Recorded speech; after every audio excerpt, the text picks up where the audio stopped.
Hello, friends. Let's continue where we left off yesterday.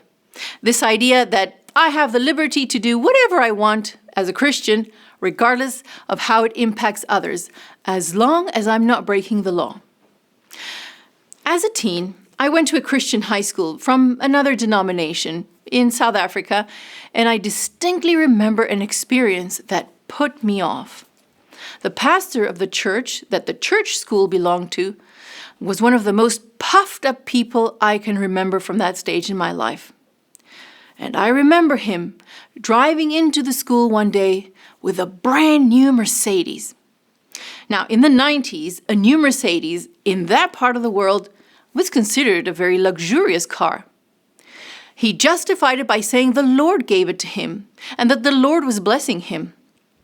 Now, the church school and the small church he pastors was not exactly thriving financially, so seeing him and his wife driving around in a Mercedes was like a punch to the gut. They carried themselves as if they were royalty. Shortly after that, the church and the church school became so divided over many other matters that it split, fell apart, and well, we had to find ourselves a new school.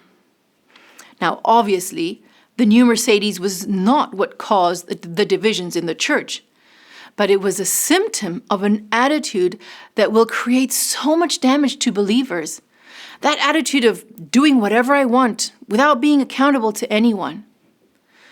Knowledge of the Bible or of God does not justify pleasing oneself without regard for the influence of one's acts upon others.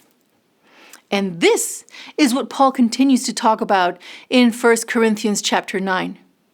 He gives a bunch of examples from his own life where he has the liberty of doing what he wants, but he chooses not to, out of consideration of how it might impact his ministry. He knew he was accountable first and foremost to God.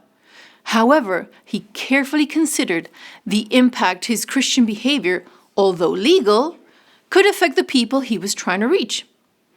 For example, he had the right to receive a living wage for being a minister of the gospel. That was a common practice of the day. But instead, he chose to work making tents in Corinth. That is how he supported himself. He didn't have to, but he chose to be selfless in this way in order to avoid any potential misinterpretation or false accusations about self-serving behavior. Paul also mentioned that he had the right to have a wife to help him in his ministry, and she would also be entitled to be supported financially by the church. But he chose not to. Again, Paul practices selflessness in order to advance the gospel. Paul was willing to do without food that he might lawfully have eaten, rather than lay a stumbling block in a weak brother's way. Liberty is valuable, but the weakness of a fellow human being should induce believers to waive their liberty in his interest. Love for one's neighbors is to be the guiding principle in such matters.